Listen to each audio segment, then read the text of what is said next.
नमस्कार साथियों, स्वागत है आप सभी का हमारे बीजी क्लासेज यूट्यूब चैनल पर। तो साथियों, मैं आज आपके लिए लेकर आया स्पेशल क्लास बेस्टीसी परीक्षा 2025 से संबंधित राजस्थान जी के। साथियों, यदि आप भी कर रहे हैं बेस्टीसी की तैयारी तो इस क्लास को देखना न भूलेगा साथियों, क्योंकि ये क्लास आपके जीवन को बदलने वाली है। एक क्लास आपके लिए इम्पोर्टेंट साबित होने वाली है साथियों। मैं 40 क्वेश्चंस की श्रृंखला लेकर आया हूँ। इसमें से इम्पोर्टेंट क्वेश्चंस आपके सामने लेकर आया हूँ साथियों, जो प्रतियोगी परीक्षाओं में पूछे गए साथियों।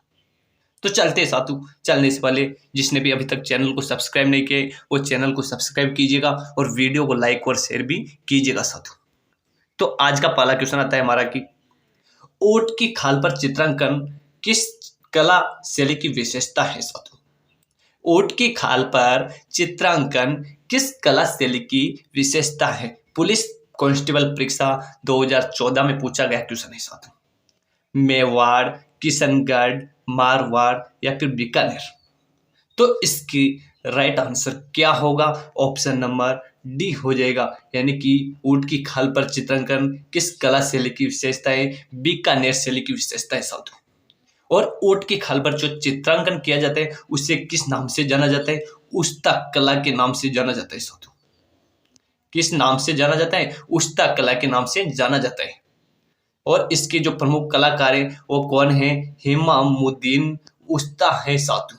कौन है? इमामुद्दीन उस्ता। उस्ता कला के प्रमुख कलाकार माने जाते हैं। ठीक है, तो चलते हैं नेक्स्ट क्वेश्चन की ओर। नेक्स्ट क्वेश्चन आता है साथियों हमारा कि जिला आपदा प्रबंधन प्राधिकरण का अध्यक्ष कौन होता है साथियों? जिला आपदा प्रबंधन प्राधिकरण का अध्यक्ष कौन होता है? जो वीडियो परीक्षा 2021 में पूछा गया क्वेश्चन है।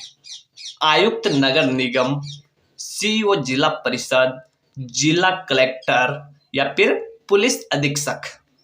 तो इसका राइट आंसर क्या होगा कि जिला आपदा प्रबंधन प्राधिकरण का अध्यक्ष कौन होता है? इसका अध्यक्ष कौन होता है साथियों? जिला कलेक्टर होता है साथियों, यानी कि ऑप्शन नंबर सी इसका राइट आंसर हो जाएगा। ठीक है, चलते हैं नेक्स्ट क्वेश्चन की ओर।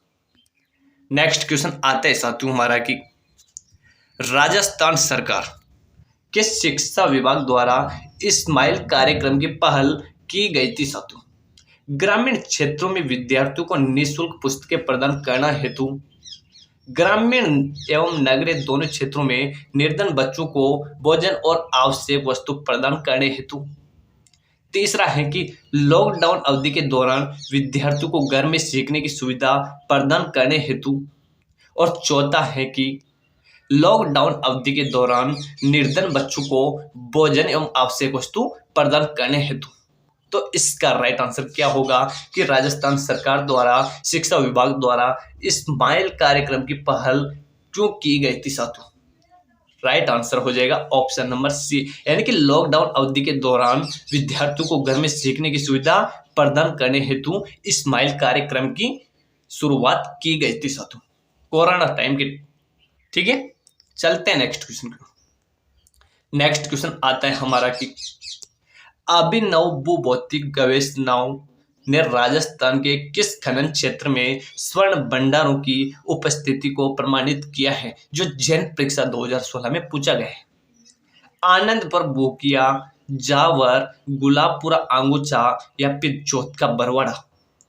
अभिनव भूभौतिक गवेषणाओं ने राजस्थान के किस खनन क्षेत्र में स्वर्ण भंडारों की उपस्थिति को प्रमाणित किया है? इसका राइट आंसर क्या होगा? ऑप्शन नंबर ए हो जाएगा, यानी कि आनंदपुरा बोकिया में सोना के भंडार निकले साथियों। ठीक है, चलते हैं नेक्स्ट क्वेश्चन की ओर। नेक्स्ट क्वेश्चन आता है हमारा कि निम्न में से कौन सा माही हाई लेवल कैनाल शुद्ध पेयजल प्रोजेक्ट के से प्रत्यक्ष रूप से संबंधित नहीं है? नेगेटिव क्वेश्चन है, जो सूचना सहायक परीक्षा 2018 में पूछा गया क्वेश्चन है। चित्तौड़गढ़, डूंगरपुर, उदयपुर और राजसमंद माही हाई लेवल कैनाल शुद्ध पेयजल परियोजना के प्रत्यक्ष रूप से संबंधित नहीं है। चित्तौड़गढ़ भी है, उदयपुर भी है, राजसमंद भी है, लेकिन कौन सा जिला नहीं है? डूंगरपुर जिला नहीं है, यानी कि ऑप्शन नंबर बी इसका राइट आंसर हो जाएगा। ठीक है, चलते हैं नेक्स्ट क्वेश्चन की ओर। नेक्स्ट क्वेश्चन आता है हमारा कि अरावली वनीकरण परियोजना के अंतर्गत निम्न में से कौन सा जिला नहीं आता है साथू?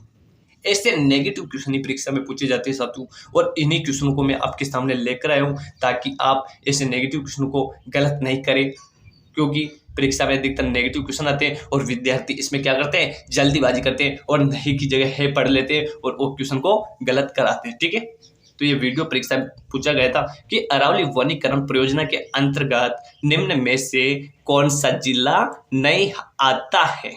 नागौर, अजमेर, पाली या फिर सीकर? तो कौन सा जिला नहीं आता है अरावली वनीकरण परियोजना के तहत? नागौर आता है, पाली आता है, सीकर आता है, लेकिन कौन सा जिला नहीं आता है? अजमेर नहीं आता है साथों, जिसे राजस्थान का हृदय कहा जाता है साथों, जहां पर तारागढ़ पैलेस बना हुआ है साथों, जहां पर नाग पहाड़ की डोंगरी स्थित है साथों, जहां पर लूनी नदी निकलती है साथों। ठीक है, तो ऑप्शन नंबर बी इसका राइट आंसर हो जाएगा। चलते हैं नेक्स्ट क्वेश्चन की ओर। नेक्स्ट क्वेश्चन आता है हमारा कि वीडियो मेंस परीक्षा 2022 में पूछा गया क्वेश्चन है कि मारुवाणी क्या है साथों? जयपुर रेडियो स्टेशन से प्रसारित कार्यक्रम, राजस्थानी भाषा की मासिक पत्रिका, राजस्थानी भाषा का शब्दकोश या फिर प्रमुख राजस्थानी गीतों का संग्रह? वेरी वेरी इंपॉर्टेंट क्वेश्चन है साथी, बेस्ट इसी परीक्षा के लिए। तो इसका राइट आंसर क्या होगा कि मारुवाणी क्या है? ये मारुवाणी है साथियों राजस्थानी भाषा की मासिक पत्रिका, यानी कि ऑप्शन नंबर बी इसका राइट आंसर हो जाएगा। ठीक है, चलते हैं नेक्स्ट क्वेश्चन की ओर। नेक्स्ट क्वेश्चन आता है हमारा कि हरनावा गांव किस संत से जुड़ा महत्वपूर्ण स्थल है? हरनावा गांव किस संत से जुड़ा महत्वपूर्ण स्थल है? इसका राइट आंसर बताइएगा। मीराबाई से, राणाबाई से, सुंदर दास जी या फिर लालगिरी से? हरनावा गांव किस संत से जुड़ा हुआ महत्वपूर्ण स्थल है साथियों? इसका राइट आंसर क्या होगा? राणाबाई, राणाबाई से संबंधित है कौन सा गांव? हरनावा गांव, यानी कि ऑप्शन नंबर बी इसका राइट आंसर हो जाएगा। ठीक है, ओके, चलते हैं नेक्स्ट क्वेश्चन की ओर। नेक्स्ट क्वेश्चन आता है हमारा कि निम्न में से कौन सा विजयदान देथा द्वारा लिखित साहित्य नहीं है? और फिर से नेगेटिव क्वेश्चन है साथ जो जैन परीक्षा 2022 में पूछा गया है। बातारी फुलवारी, बलवंत विलास, रोक, मारो बादलो, विजयदान देथा द्वारा लिखित साहित्य रचना नहीं है साथू। तो बातारी फुलवारी विजयदान देथा ने लिखी थी, रोक विजयदान देथा ने लिखा था, मारो बादलो विजयदान देथा ने लिखा था, लेकिन बलवंत विलास ये विजयदान देथा ने नहीं लिखा था, यानी कि ऑप्शन नंबर बी इसका राइट आंसर हो जाएगा। ठीक है, चलते हैं नेक्स्ट क्वेश्चन की ओर। नेक्स्ट क्वेश्चन आता है हमारा कि वीडियो परीक्षा 2022 में पूछा गया क्वेश्चन है साथू कि निम्न में से राजस्थान की प्रथम पवन ऊर्जा परियोजना कौन सी है? फालोदी पवन ऊर्जा परियोजना, देवगढ़ पवन ऊर्जा परियोजना, अमर सागर पवन ऊर्जा परियोजना या फिर बीतड़ी पवन ऊर्जा परियोजना? राजस्थान की प्रथम पवन ऊर्जा परियोजना पूछा गया आपसे, तो इसका राइट आंसर क्या होगा? ऑप्शन नंबर सी हो जाएगा साथियों, यानी कि अमर सागर पवन ऊर्जा परियोजना राजस्थान की प्रथम पवन ऊर्जा परियोजना स्थित है साथियों। ठीक है, सर्वाधिक पवन चक्कियां कहाँ पे स्थापित है राजस्थान में? तो ये हो जाएगा साथियों जैसलमेर में। सर्वाधिक पवन चक्कियां कहाँ पे स्थित है? जैसलमेर जिले में साथियों। ठीक है, चलते हैं नेक्स्ट क्वेश्चन की ओर। नेक्स्ट क्वेश्चन आता है साथियों हमारा कि जो लैब असिस्टेंट प्रोफेसर भर्ती 2022 में पूछा गया क्वेश्चन है कि आमागढ़ लेपर्ड सफारी का आरंभ कहाँ किया गया है? जयपुर में, अजमेर में, स्वयं माधोपुर में या फिर बूंदी में? आमागढ़ लेपर्ड सफारी का आरंभ कहाँ किया गया है? इसका राइट आंसर क्या होगा? ऑप्शन नंबर ए हो जाएगा, यानी कि जयपुर में आमागढ़ लेपर्ड सफारी का आरंभ किया गया है? ऑप्शन नंबर ए इसका राइट आंसर हो जाएगा साथियों। याद रखिएगा, वेरी वेरी इंपॉर्टेंट क्वेश्चन है साथियों ये। ठीक है, चलते हैं नेक्स्ट क्वेश्चन की ओर। नेक्स्ट क्वेश्चन है हमारा की जो ये भी लैब असिस्टेंट प्रोफेसर भर्ती 2022 में पूछा गया क्वेश्चन है कि राजस्थान सरकार बाबा आमटे दिव्यांग विश्वविद्यालय की स्थापना कहाँ करेगी?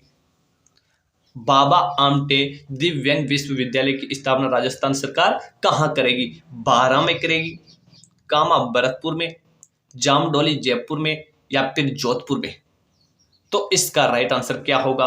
ऑप्शन नंबर सी हो जाएगा, यानी कि जामडोली जयपुर में राजस्थान सरकार बाबा आमटे दिव्यांग विश्वविद्यालय की स्थापना करेगी। ठीक है, तो चलते साथियों नेक्स्ट क्वेश्चन की ओर। और जिसने चैनल को सब्सक्राइब नहीं किया है वो चैनल को सब्सक्राइब कीजिएगा और वीडियो को लाइक जरूर कीजिएगा साथियों। नेक्स्ट क्वेश्चन आता है हमारा कि राजस्थान में पश्चिमी विक्षोभ से वर्षा किस महीने में होती है साथियों? जो वीडियो परीक्षा 2022 में पूछा गया है कि राजस्थान में पश्चिमी विक्षोभ से वर्षा किस महीनों में होती है? सितंबर और अक्टूबर में, अप्रैल और मई में, जून और जुलाई में, या फिर दिसंबर और जनवरी में? तो इसका राइट आंसर क्या हो जाएगा साथियों? ऑप्शन नंबर डी हो जाएगा, यानी कि दिसंबर और जनवरी में राजस्थान में पश्चिमी विक्षोभ से वर्षा होती है, अर्थात अरब सागर का मानसून राजस्थान में आता है। कब? दिसंबर और जनवरी में, जिसे किस नाम से भी जाना जाता है, यानी कि ये शीत ऋतु में होती है साथियों। किस ऋतु में होती है? शीत ऋतु में होती है। और आप सभी को पता होना चाहिए कि शीत ऋतु में जो वर्षा होती है, कब? शीत ऋतु में जो वर्षा होती है उसे किस नाम से जाना जाता है साथियों? कितनी बार एग्जाम में पूछा गया क्वेश्चन है। शीत ऋतु में जो वर्षा होती है उसे किस नाम से जाना जाता है? तो आप सभी को पता होना चाहिए कि जो शीत ऋतु में वर्षा होती है दिसंबर जनवरी के महीने में, उसे मावठ के नाम से जाना जाता है साथियों। किस नाम से जाना जाता है? मावठ के नाम से जाना जाता है, जो रबी की फसल के लिए बहुत ही फायदेमंद होती है साथियों, विशेषकर गेहूं के लिए बहुत ही फायदेमंद होती है। ठीक है, चलते हैं नेक्स्ट क्वेश्चन की ओर। नेक्स्ट क्वेश्चन आता है हमारा कि अक्षय तृतीया, अक्षय तृतीया निम्न में से किस शहर का स्थापना दिवस है साथियों? कोटा का, अजमेर का, बीकानेर का, या फिर डूंगरपुर का? तो आप सभी को पता होना चाहिए सबसे पहले तो कि अक्षय तृतीया कब मनाया जाता है साथियों। तो अक्षय तृतीया मनाया जाता है वैशाख शुक्ल पक्ष की तृतीया को अक्षय तृतीया मनाया जाता है साथियों, जिसे अपन आग का तीज के नाम से भी जाना जाते हैं साथियों। किस नाम से भी जाना जाता है? आग का तीज के नाम से भी जाना जाता है। जो अबूझ सावा है साथियों, कौन सा सवा है? अबूझ सवा है। और राजस्थान में सर्वाधिक बाल विवाह भी कब होते हैं? अक्षय तृतीया के दिन ही होते हैं साथियों। तो अक्षय तृतीया के दिन निम्न में से किस शहर की स्थापना दिवस है साथियों? तो इसका राइट आंसर क्या होगा? ऑप्शन नंबर सी हो जाएगा, यानी कि बीकानेर। बीकानेर का स्थापना दिवस कब है? अक्षय तृतीया के दिन बीकानेर की स्थापना की गई थी। किसके द्वारा की गई थी? राव बीका के द्वारा की गई थी साथियों। अक्षय तृतीया के दिन बीकानेर की स्थापना की गई थी, किसके द्वारा? राव बीका के द्वारा की गई थी। ठीक है, चलते हैं नेक्स्ट क्वेश्चन की ओर। नेक्स्ट क्वेश्चन आता है हमारा कि राजस्थान में मुख्यमंत्री महिला सशक्तिकरण हेतु 7 सूत्री कार्यक्रम में निम्नलिखित में से क्या शामिल नहीं है? जो स्कूल व्याख्याता परीक्षा 2020 में पूछा गया है। सुरक्षित मातृत्व, जनसंख्या स्त्रीकरण, महिलाओं को सुरक्षा एवं सुरक्षित वातावरण प्रदान करना, या फिर तलाक के लिए परामर्श?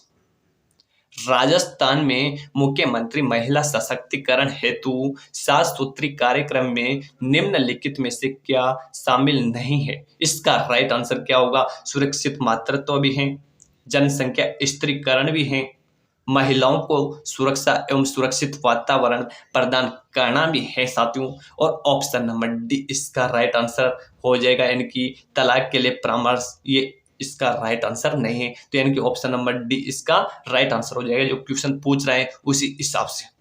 ठीक है, चलते हैं नेक्स्ट क्वेश्चन की ओर। नेक्स्ट क्वेश्चन आता है हमारा कि निर्यातक बनने के आकांक्षी लोगों के लिए प्रारंभ किया गया मिशन निर्यातक बनो परिवर्तन किया गया। निर्यातक बनने के आकांक्षी लोगों के लिए प्रारंभ किया गया मिशन निर्यातक बनो परिवर्तित कर किया गया, यानी कि उद्योग विभाग राजस्थान सरकार द्वारा, उद्योग विभाग राजस्थान सरकार एवं रिको द्वारा, राजस्थान फाउंडेशन एवं रिको द्वारा, या फिर रिको द्वारा। तो राइट आंसर क्या होगा? ऑप्शन नंबर बी हो जाएगा, यानी कि उद्योग विभाग राजस्थान सरकार एवं रिको द्वारा इसका नाम परिवर्तित किया गया था साथियों। ठीक है, चलते हैं नेक्स्ट क्वेश्चन की ओर। नेक्स्ट क्वेश्चन आता है हमारा कि संस्थान जिसके साथ राजस्थान सरकार ने सड़क सुरक्षा की एक नवीन पद्धति को लागू करने के लिए गठजोड़ किया गया था साथियों। MNIT Jaipur, IIT Mumbai, IIT Delhi, या फिर IIT मद्रास। तो राइट आंसर क्या होगा? ऑप्शन नंबर डी हो जाएगा, यानी कि IIT मद्रास। ठीक है, चलते नेक्स्ट क्वेश्चन की ओर। नेक्स्ट क्वेश्चन आता है हमारा कि निम्न में से कौन सी भेड़ की प्रजाति भारतीय मोरिनो के नाम से जानी जाती है साथियों? जो पशुधन परीक्षा में पूछ लिया है, कनिष्ठ अनुदेशक भर्ती में पूछा गया है और जैन परीक्षा में पूछा गया है, यानी कि एक ही क्वेश्चन 3 बार पूछा गया है और विशेषकर बेस्टिस में पूछा भी जा चुका है, यानी कि फिर से पूछा जा सकता है बेस्टिस में क्वेश्चन कि निम्न में से कौन सी भेड़ की प्रजाति भारतीय मोरिनो के नाम से जानी जाती है? मागरा, चोकला, सोनाडी, या फिर पोंगल। तो इसका राइट आंसर क्या होगा? ऑप्शन नंबर बी हो जाएगा, यानी कि चोकला जो भेड़ की नस्ल है साथियों। कितनी बार पूछा गया कि चोकला किसकी नस्ल है? तो भेड़ की नस्ल है जो भारतीय मोरिनो के नाम से भी जानी जाती है साथियों। मागरा भेड़ की नस्ल है, सोनाडी बेस की नस्ल है, भेड़ की नस्ल, और पोंगल भेड़ की नस्ल है। ठीक है, चलते नेक्स्ट क्वेश्चन को। नेक्स्ट क्वेश्चन आता है हमारा कि राजस्थान की निम्न में से किस देशी रियासत ने सर्वप्रथम वन संरक्षण योजना लागू की थी साथियों? मारवाड़ ने, जोधपुर ने, जयपुर ने, या फिर कोटा ने। राजस्थान की निम्न में से किस देशी रियासत ने सर्वप्रथम वन संरक्षण योजना लागू की थी? इसका राइट आंसर क्या होगा? ऑप्शन नंबर बी हो जाएगा, यानी कि जोधपुर ने सर्वप्रथम वन संरक्षण योजना लागू की थी। ठीक है, ऑप्शन नंबर बी इसका करेक्ट आंसर हो जाएगा। ओके, चलते नेक्स्ट क्वेश्चन की ओर। नेक्स्ट क्वेश्चन आता है आज का हमारा कि राजस्थान में निम्नलिखित में से कौन सा मृदा का सर्वाधिक उपजाऊ प्रकार है? बालू मृदा, पीली मृदा, लाल एवं पीली मिश्रित मृदा, या फिर जलोढ़ मृदा। यानी कि आपको मृदा का प्रकार बताना है जो सर्वाधिक उपजाऊ है साथियों। कौन सी मृदा बतानी है जो सर्वाधिक उपजाऊ है? तो इसका राइट आंसर क्या होगा? ऑप्शन नंबर डी हो जाएगा, यानी कि जलोढ़ मृदा जो सर्वाधिक उपजाऊ मानी जाती है। और कौन से क्षेत्र में पाई जाती है? राजस्थान के पूर्वी क्षेत्र में जलोढ़ मृदा पाई जाती है साथियों। ठीक है, चलते नेक्स्ट क्वेश्चन की ओर। नेक्स्ट क्वेश्चन आता है हमारा कि निम्नलिखित में से कौन सी परियोजना राजस्थान, पंजाब, हरियाणा राज्यों की संयुक्त परियोजना है? इंदिरा गांधी नहर परियोजना, माही बजाज सागर परियोजना, व्यास परियोजना, या फिर नर्मदा परियोजना। निम्न में से कौन सी परियोजना राजस्थान, पंजाब और हरियाणा इन तीनों की संयुक्त परियोजना है साथियों? तो कौन सी परियोजना है? व्यास परियोजना है साथियों, जो राजस्थान, पंजाब और हरियाणा की संयुक्त परियोजना है। ठीक है, चलते हैं नेक्स्ट क्वेश्चन की ओर। नेक्स्ट क्वेश्चन आता है साथियों हमारा कि जो राजस्थान पुलिस कांस्टेबल परीक्षा 2020 में पूछा गया क्वेश्चन है साथियों कि निम्नलिखित में से कौन सा बांध कोट बांध भी कहलाता है साथियों? वेरी वेरी इंपॉर्टेंट क्वेश्चन है साथियों कि निम्नलिखित में से कौन सा बांध कोट बांध भी कहलाता है? मोरल बांध, गौसुंडा बांध, खांडीप बांध, या फिर सरजू सागर बांध। कोट बांध किस बांध को कहते हैं साथियों? इसका राइट आंसर क्या होगा? सरजू सागर बांध। सरजू सागर बांध को कोट बांध के नाम से जाना जाता है, जो ऑप्शन नंबर डी इसका राइट आंसर हो जाएगा। ठीक है, यानी कि कोट बांध को सरजू सागर बांध भी कहा जाता है। ठीक है, चलते हैं नेक्स्ट क्वेश्चन की ओर। नेक्स्ट क्वेश्चन आता है हमारा कि राजस्थान के कौन से जिलों में गांटी परियोजना से जल प्राप्त होता है। कनिष्ठ अनुदेशक भर्ती 2019 में पूछा गया क्वेश्चन है कि राजस्थान के कौन से जिलों में गांटी परियोजना से जल प्राप्त होता है। सिरोही व जालोर, जालोर व बाड़मेर, पाली व जालोर या फिर पाली व बाड़मेर। तो राइट आंसर क्या होगा, ऑप्शन नंबर बी हो जाएगा, यानी कि जालोर व बाड़मेर में गांटी परियोजना से जल प्राप्त होता है साथियों। ठीक है, ऑप्शन नंबर बी इसका राइट आंसर हो जाएगा। चलते हैं नेक्स्ट क्वेश्चन की ओर। नेक्स्ट क्वेश्चन आता है साथियों हमारा कि इसरदा, कौन सा क्वेश्चन है हमारा, नेक्स्ट क्वेश्चन है कि इसरदा सिंचाई परियोजना कहाँ स्थित है साथियों। जो उद्योग अधिकारी परीक्षा 2018 में पूछा गया है, विशेषकर बेस्टी सी वाले ध्यान से सुनेंगे कि ये क्वेश्चन आपके लिए वेरी वेरी इंपॉर्टेंट क्वेश्चन है कि इसरदा सिंचाई परियोजना कहाँ पे स्थित है साथियों। डूंगरपुर में, सवाई माधोपुर में, झालावाड़ में या फिर चित्तौड़गढ़ में। इसरदा सिंचाई परियोजना राजस्थान में कहाँ पे स्थित है, इसका राइट आंसर क्या होगा, ऑप्शन नंबर बी इसका राइट आंसर हो जाएगा, यानी कि सवाई माधोपुर में इसरदा सिंचाई परियोजना स्थित है साथियों। ठीक है, तो चलते मिलते नेक्स्ट क्लास में। आज की क्लास का समापन करते हैं यहीं पे।